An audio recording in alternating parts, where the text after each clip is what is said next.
And what I'm going to do right now is set up the stage for what's going on right now. I kind of fast forward it since I only have 10 minutes on what I have right now. I'm the Inca. Really what I want to do is get to that second age and just boom that golden medal. What I've done right here is I didn't go middle, but instead I went on the side because you could see light blue and green were kind of out there. It was just awful what was set up.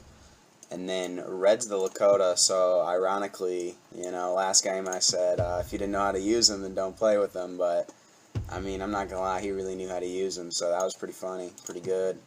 The purple team was rated at the very start, and it was pretty bad in his scenario because he kind of had to start off slower.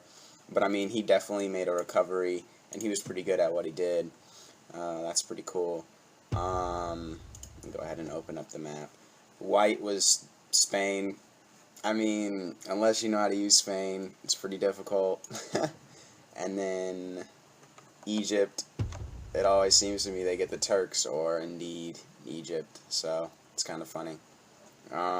Yellow was the Japanese, so you gotta watch out for that.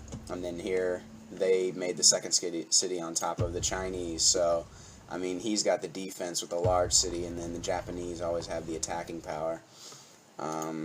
Yeah, he built a woodcutter's camp, so that's pretty interesting. I mean, I guess he really wanted those apples, but that can really go bad.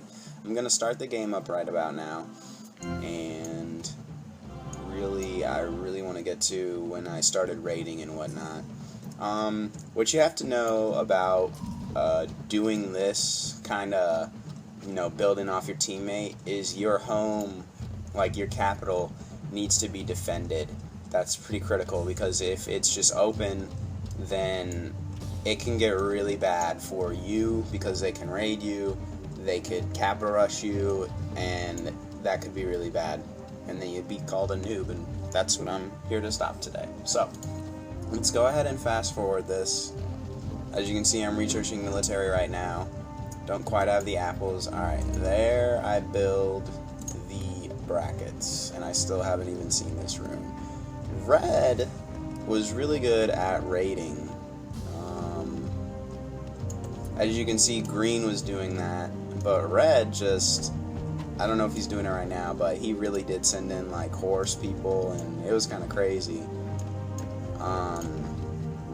Here goes my, yeah, see, look, I point out that rune. Here goes my bowman right now. Now the trick with raiding is you may not kill him right then and there, but guarantee you pull him back, send him right back in, and you'll pretty much have it. And as you can see, I didn't really know what was in here. Saw a temple. I didn't even know like it was a city right here. I mean, obviously you can tell with all this. Green is really just, green was like pushing him. Green really didn't care. I needed some more apples. I was trying to get to that second age. Like I said, with the Inca, you really gotta go for it. And here I'm sending them in. As soon as you see a citizen, just let them have it. Make sure you don't go in the city's range though. See, I pull them out because if they bunker up, then they'll start firing, and you don't want that. I thought there'd be some citizens over here, but he just wanted that quick wood and just, left. So it's kind of crazy.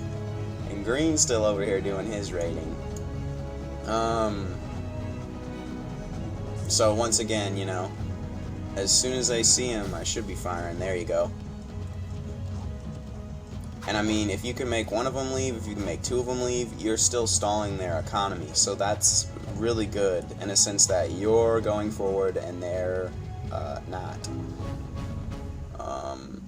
So then I'm like, I see the slingers or the bowmen. I'm like, okay, well, I don't really want to go into that. I'll just bunker up over here. But then I'm like, wait, I can just get this wood bonus. Also, I'm aging up.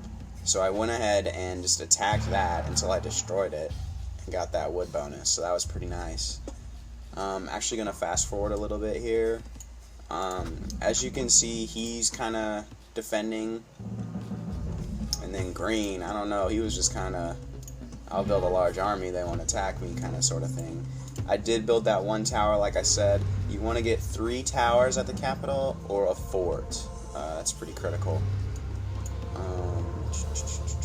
Even this dude's, you know, towers are critical, especially for the early ages. And as you can see, I've now officially aged up. And as soon as you age up, and just bam, go for the mine, especially for the Inca. I was pretty lax. I thought we were going to win pretty quick, so I didn't really go for the universities that hard. That might have been something that could have been a game breaker later on. And it's still breaking it. So, yeah, I just made a couple troops just in case. You know, I didn't have the towers back here. All I had was the city and then that. So, yeah. And Red, like I said, he really started a raid, and I think that really just kind of drove the hammer into them. I mean, they might have had it all, but Red was just out there to destroy it all, so pretty crazy. At this point in time, I researched civics because I thought I was going to capture that, oh, hold on, that was Lakota. Sorry about that. I'm still kind of stalled back a little bit. Let's go ahead and fast forward it. I'm going for science. That's my go-to strategy. You know, you get the comm, civic, military, science, and then you go straight for science again. I mean, God, it's so hard to keep up with. 2 towers now. Just trying to get up to that 3. And fast forward a little bit more. Once I got to the military second upgrade, I kind of just went straight for let's attack him.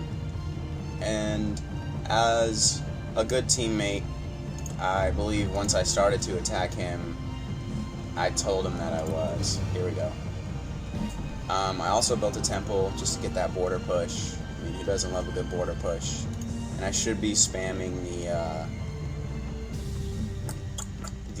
heavies here soon.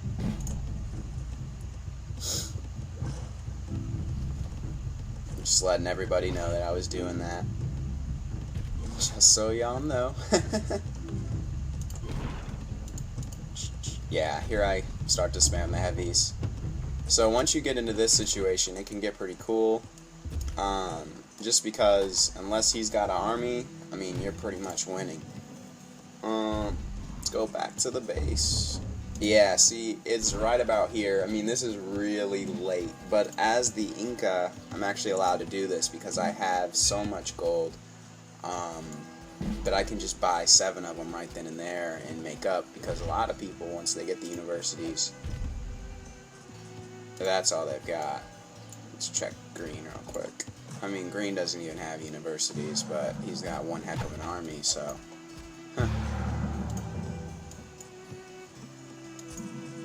I mean, purple was really dealing with his own little thing over here. I'll go ahead and open up the whole map. He had white on him, Spain, and it's pretty interesting what happens over there. Let's take a look at the map fully from yellow's perspective. He's got 2 bowmen and the spearmen. Red is still raiding, and like I said, that just gets hectic after a little while. So, yeah. I really only had 2 natural resources, call me crazy, but I didn't want to spend too much wood or gold. I guess it's more wood. Here I am spending it on the military, and I'm still going for the hoplites and whatnot.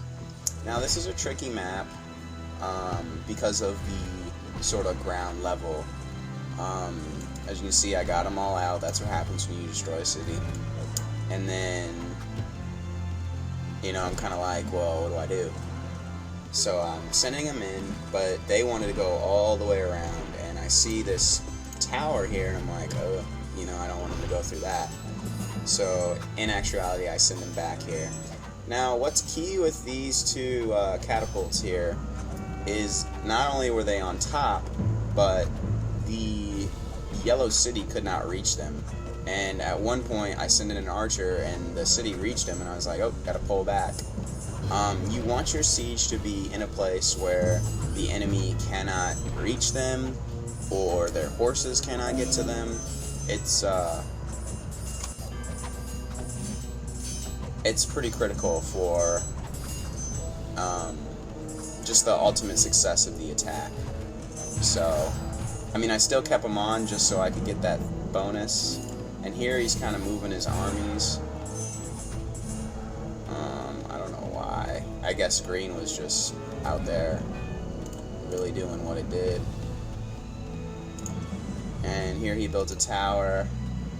I could see that like halfway into it. And I also started to build some troops. Really what I do is just spam heavies, maybe a couple archers in there, and then go for the heavy horses. I mean, especially in the early ages, if you've got the horses, you've got the power. Cue that song real quick.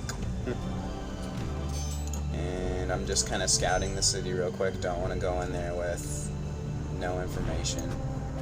And then I see the tower, so I'm like, oh crap. Really what a lot of people don't notice is that tower makes it so much more difficult to capture a city. I mean, I could capture it right here just because of the size of my army, but I mean, other times, if they've got 2 towers, it can really throw off the game. And I send them back, but then I send them forward again. I really want that tower gone. It's just me and towers. It just doesn't work. Hey, dude, little help here. Let me open that map again. Green's asking for help. He really doesn't need it, though, because light blue isn't really booming troops as of right now. He even went to Republic. Like, I don't know why you do that in this situation. That's not really smart. Because you want the despot to fight off all the attackers. And so once we got the tower down, the game was pretty much, I mean, honestly, it was really a wrap.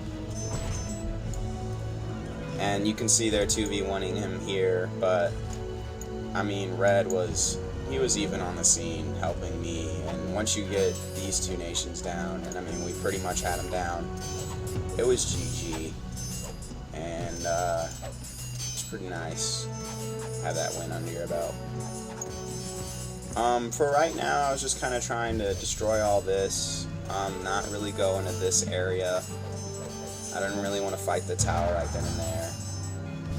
My 2 sieges should be moving soon. What's critical to realize is when you are attacking the city, if you do capture it, that is not mean, okay, stick with this one barrack or stick with this one stable. No, you've really got to just upgrade everything, just full production, all-out attack. I even upgraded the spearmen so they didn't look like little, you know, little weaklings. And I'm taking out these as we go. And that's pretty critical so they can't indeed produce troops, because here he is producing troops. I couldn't have known that at the time. I'm like, winning. I did want that tower gone though, so we could proceed to, I think it was this city.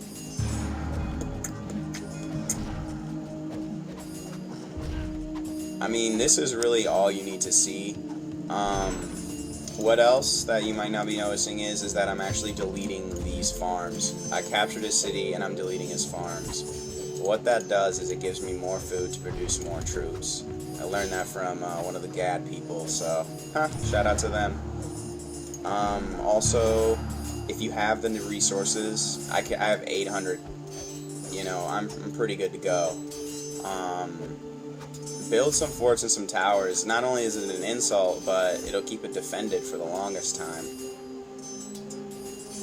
So, in summary, really what you want to do is get your siege as soon as you can.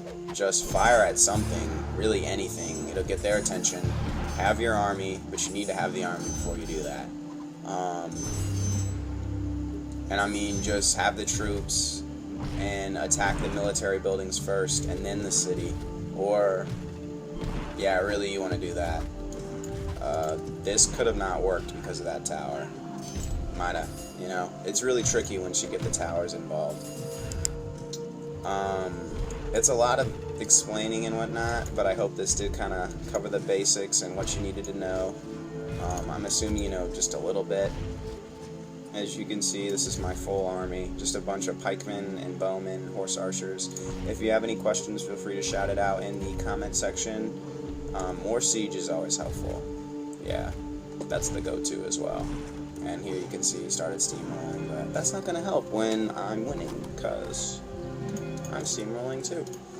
So I hope everybody has a great day, and thank you for watching my video. Go ahead and sub, like, whatever you want to do, dislike, I really don't care. So have a great day.